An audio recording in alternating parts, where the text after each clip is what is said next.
Tessa Noir inhaled her very first breath just as dawn peeled orange light over the basalt headlands of Reynifjara, Iceland, on Tuesday the 9th of March, 1999. Outside the Cliffside Clinic, Atlantic breakers slapped black sand while a lone fiddler finny-tuned a lilting folk reel beneath a puffin rookery. Tessa's mother, a lava-glass jeweler who keeps obsidian shards in every parka pocket, hummed lullabies about hidden people who braid storms into braids of raven hair. Her father, a former ice cave guide turned midnight photographer whose gloves smell forever of pine tar and coffee grounds, leaned close to the newborn's ear and promised that northern lights never measure waistlines. They only hunger for spark. Curves wind through the Noir bloodline like moss ribbons on volcanic stone. Nobody panicked when baby Tessa ruptured the seams on her third crochet christening gown before the pastor reached the first amen. Ama Haldora simply loosened every stitch, tucked onyx satin wedges into the gaps, and laughed that extra cloth cost kroner, while extra daring buys kingdoms. Grade school mornings tasted of cardamom buns and corridor whispers. Taller and broader than every classmate, Tessa blocked the overhead projector each time her teacher asked her to declaim English verbs. One sleet raw recess, a boy hollered that she eclipsed more sky than Hafnarfjordur lighthouse.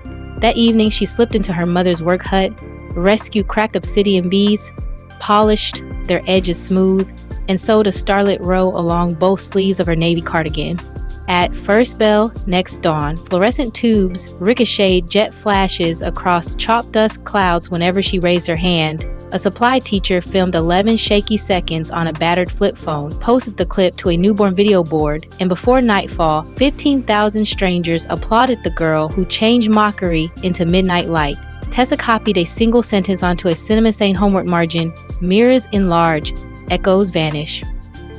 Many weekends belonged to driftwood markets at the harbor and warehouse jazz lofts where her father projected glacial aurora reels onto battered piano lids. Store jeans throttled her hips, so Tessa traded long exposure lessons for discarded expedition tents, cut them into wide-leg trousers, and posed beside basalt stacks while eider ducks scribbled commas across dawn. She launched an online diary called Onyx Horizon, captioned sliding between Reykjavik slang and brisk English confessions like hips hold half the twilight. By 17 winters, she counted 52,000 followers tapping hearts on every mercury blue frame, evidence that glowing rectangles drown cafeteria Snickers faster than any counselor pep talk. A scholarship whisked her south to London's Central St. Martin's, daylight dissolved inside Pattern Labs. Nights belonged to a 24-hour cocoa bun cart near Tower Bridge. The cart's flickering Raven logo served as her makeshift key light. Between nutmeg orders, she filmed 90-second reels, twisting parchment bags into hair peonies while decoding dart rotation in half Icelandic lilt and half East End cut. One upload, drumming spatulas on cast iron griddles while quick hemming a velvet blazer, rocketed past 1 million views inside 48 hours. Nylon crowned her the Coco Couturière, yet every sponsor email slammed shut at United Kingdom size 16. Tessa filed each offer into a folder titled Patience Like Permafrost and kept whisking chocolate. Fortune arrived with spring hail of 2023 when Alexander McQueen invited her to co-design a plus-range capsule named Polar Bloom. Tessa answered with 3 comp clauses. Patterns will rise to 62-inch hips. Half the production crew will hail from public art colleges. 10% of every pound earned will fund mental health retreats for curvy teens in Arctic fishing towns. The house agreed before sunrise, shone pewter across the things. The shoot unfolded at first light on Sohama Sander's Rec DC-3 fuselage. Tessa strode a charcoal silk trench across black sand while drones circled like snow buntings. Once images reached social feeds, every extended-size coat vanished within 43 hours across 20 countries. Onyx Horizon sailed beyond 500,000 hearts, still scented of cocoa steam and wintry salt. Tessa livestreamed thanks from the bun cart roof, dawn gilding glass towers behind her. Spotlight warmth lured rumor goals. A keto podcaster claimed Tessa cinched steel corsets under linen between bites of rye cake. She answered from Thingvellir Rift at sunset, sports bra and linen joggers, belly rolls brushed with edible silver dust. Fingers drummed a jazz riff on basalt. Then she laughed. The Mid-Atlantic Ridge never apologizes for width, neither will I. A million viewers reposted under tag Silver Riff Truth, scattering sugar shimmer across their own curves until gossip slid into meltwater. Part wages plus capsule royalties birth Noir Nectar, a whipped body butter blending Arctic cloudberry oil, birch syrup, and mica sparks that glow glacier blue under foam flash. 15,000 jars churned inside her father's Aurora studio, lids tied with recycled climbing rope bows and tags stamped Nourish Your Horizon. Inventory went in 86 minutes, raising £174,000 sterling, written completely in words, 20% seated Rift Looms, Grand's parent industrial sewing machines with drone cinema kits for plus-size youth in coastal villages, from Isafjordur to Kiruna. 8 months later, 33 fellows screened a fjord-side fashion film projected onto drifting sea ice, filling local news slots at breakfast time. London Fashion Week edged legend. 10 minutes before Tessa's closing walk from McQueen Curb, a backstage steamer burst, shrinking her sapphire mesh gown by 6 inches. With 90 ticking seconds, she grabbed copper cocoa ladles from catering, flattened them into crescent shields, pinned them over the pinched seams, and glided the runway, chiming like harbor bells. Vogue named it the Cocoa Ladle Miracle. McQueen reissued the gown with detachable copper moons, citing her polar poise. Another 1 million admirers sailed to her account before her after-party mocha cooled. Drama resurfaced when a disgruntled intern leaked clipped emails insinuating Tessa demanded lobster cocoa buns and chauffeured gondolas for her rescue puffin. She posted the entire thread, writer listing refillable water urns, mushroom pies for crew, and captioned rehearsal monitors for deaf stylists. That month's affiliate income, £126,000, funded avalanche grief circles for seamstresses in remote fjord towns. Fans echoed her glacier mantra, receipts outshine rumor fog.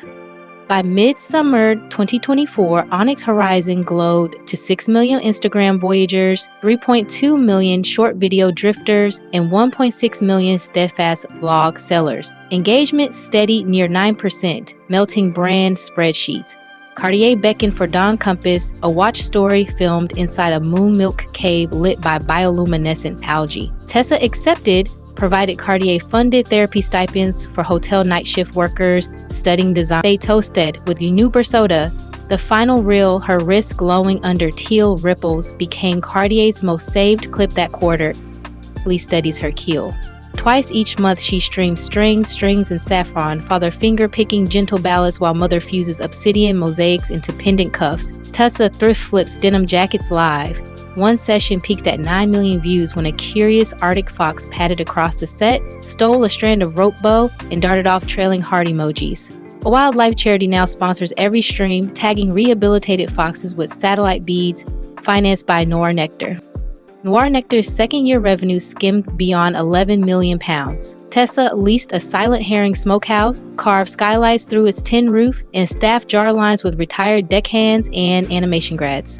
Every 10 still wears a climbing rope bow tied during midday folk jazz breaks. Efficiency auditors begged for shrink seals. She quoted Amma Haldora, "Warm hands keep legends while machines just tally them," and bows endured. Mental health cancer anchors her feed. She pairs glacier editorials with hostile mirror selfies, captioned "Same ocean, gentler weather." She shares breathing loops recorded in ice caves and cognitive worksheets in English and Icelandic. A teletherapy partner now hosts sliding scale sessions. 87,000 users thank her transparency as their first sunrise. Community lantern drifts crest each new moon. Glow Fjord floats invite fans to kayak phosphorescent bays wearing Noir Nectar on shoulders and LED quartz crowns. Ticket profits widen, rift looms, and plant kelp forests. Dock cafes note 15% revenue bumps on float nights. Tessa guides every convoy, lo-fi violin echoing through waterproof speakers while she pauses mid-lagoon to fasten Stranger Life vests. Horizons widen like aurora curtains. She is drafting a memoir titled Ruby Tide for release next winter in 9 languages. A streaming Titan wraps season 1 of a docuseries tracing her dream to convert retired research vessels into solar sewing and media studios roving the Arctic Circle. Puma will launch tie-pole sneakers with wide toe boxes and reflective cocoa crescent panels, 10% of each pair expanding rift looms from Tromso to Nuuk. If Tessa Noir's voyage from Obsidian Cuff sparks to Cocoa Ladle Miracle stirred bright wind in your lungs, tap like smash subscribe and share the ember that glowed loudest, the Silver Dust Ridge Drum, the Fox Ribbon Heist, or the Copper Moon Runway Rescue. Links for Noir Nectar releases, Rift Looms, Grant Portals, Antonite Strings, and Saffron playlists sit in the description. Remember, each crib can redirect dawn, every scar can gather moonlight, and Basalt Cliffs still apply spirits fierce enough to blaze brighter than rumor. Lace your tie pole sneakers, knot your climbing rope bow, and stride until the skyline sings your name.